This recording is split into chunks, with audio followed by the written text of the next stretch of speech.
سردار اختر مینگل صاحب. بسم اللہ الرحمن الرحیم. شکریہ جناب اسپیکر صاحب. کچھ ایشوز تھے, کوشش کروں گا کہ مختصر ان پر اپنا نقطہ نظر پیش کروں.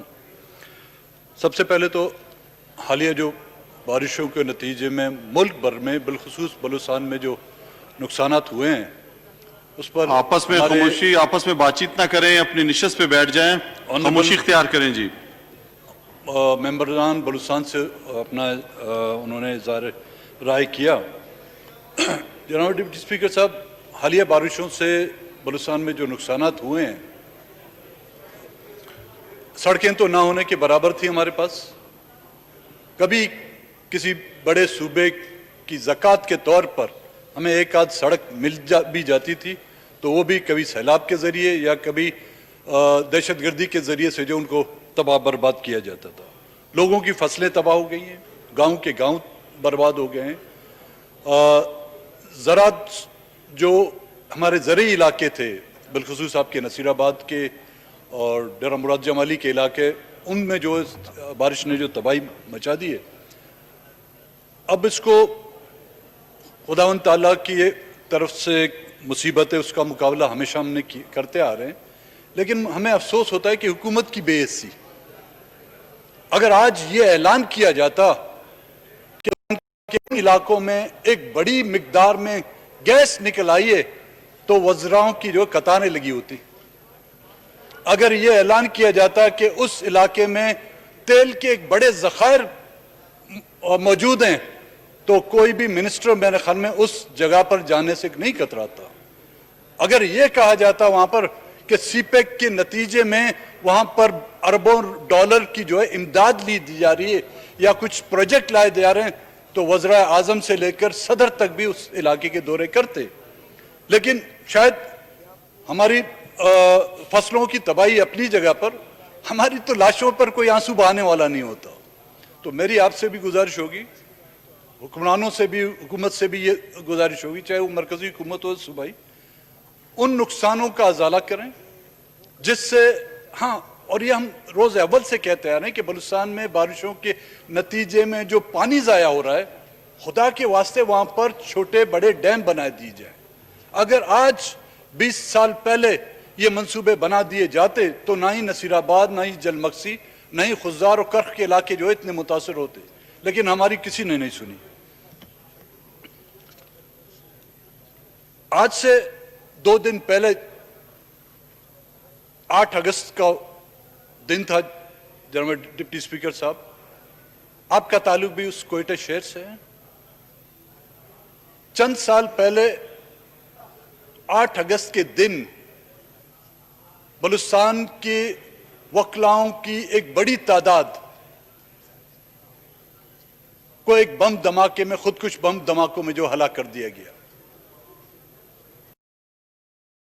کمیشن بٹھائے گئے, نتیجہ کیا نکلا؟ جس طرح کے حمود الرحمان کمیشن کا نتیجہ نکلا, اسی طرح 8 اگست کے کمیشن کا نتیجہ بھی اسی طرح نکلا. تمام لوگوں سے میری گزارش ہے, آپ نے کچہری لگائی ہوئی ہے,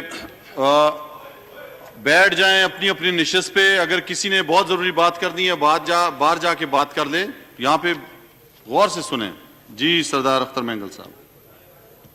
لیکن کیا اس کمیشن کی رپورٹ کو اس ایوان میں کبھی پیش کیا گیا؟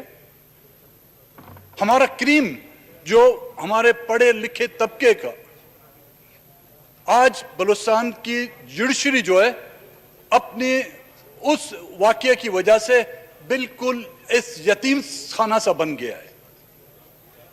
ہمارے بہت ہی معتبر اور قابل وکلا اس میں شہید کیے گئے. لیکن کیا کبھی اس ایوان میں اس کمیشن کی رپورٹ کو زیر بحث لایا گیا ہے کہ اس میں قصوروار کون ہے؟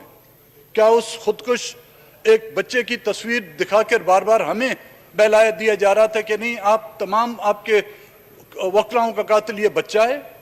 اس بچے کے پیچھے ہاتھ کس کا تھا؟ اور وہ چین جو ایک سینئر کھانسی صاحب کو قتل کر کے اور یہ پروگرام کے تحت اور دھماکہ کیا گیا, کیا یہ بچے کی سوچ تھی یا اس کے پیچھے ایک बहुत बड़ा माइंड था जिसने तमाम ये प्लानिंग बनाई। उस कमीशन की रिपोर्ट को यहां पर लाया जाए, हमें दिखाया जाए और उस पर बहस की जाए।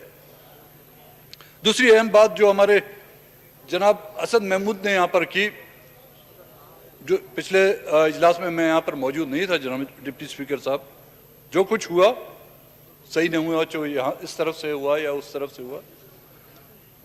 जमहूरियत का हुस्न जिसको कहते हैं, उसको सबसे उसका अहम जुज जो है इख्तिलाफ राय है।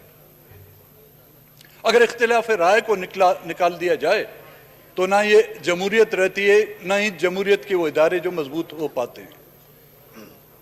इख्तिलाफ राय रखने वाले को अगर मुल्क दुश्मन, गद्दार या दूसरे ममालिक का एजेंट करार दिया जाए, तो मैंने पहले से आपको एक बड़ी फहरिस्त दी हुई थी जिसमें मुल्क के गद्दारों के नाम शामिल थे। मोहतरमा फातिमा जिन्नात से लेकर JM सैयद से लेकर बलूचिस्तान के तो हम गद्दारों की, हम तो सब जो है इब्ने गद्दार कहलाए गए हैं, लेकिन कोई ऐसा नहीं बचा। तो क्या इख्तिलाफ राय रखना, या तो ये कहा जाए कि असेंबली के आप जो आपके रूल्स और रेगुलेशन है उसमें ये तरामीम लाएं कि किसी भी मौजूद मेंबर को ऐवान के अंदर इख्तिलाफ राय रखने की इजाजत नहीं। मुल्क की जो सबसे बड़ी जमहूरियत है, आप जो जिनसे हमने जमहूरियत सीखी, अंग्रेज जिसको यूनाइटेड किंगडम कहा जाता है, अब पिछले ही अदवार में वहां पे एक वोटिंग हुई थी जी कि यूरोपियन यूनियन के साथ रहना है या नहीं रहना। उसमें अवाम ने भी अपनी राय दी, उसमें मेंबरान ने भी अपनी राय दी, और उसमें अक्सरियत राय जो थी वो कहा जी हम यूरोपीय यूनियन के साथ नहीं रहना चाहते।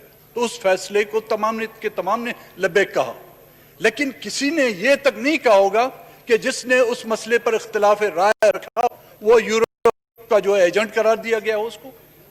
किसी मेंबर को ये नहीं कहा गया होगा कि जिसने वहां पर इख्तिलाफ राय रखा हो वो जो फ्रेंच का एजेंट था, स्पेनिश का एजेंट था या पोर्चुगीज का एजेंट था। नहीं, आज तमाम के तमाम जिन्होंने इख्तिलाफ राय भी रखा, जिन्होंने उसके हक में भी राय दी, वो तमाम के तमाम एक ही ऐवान में बैठे हुए हैं, शीरो शक्कर हैं।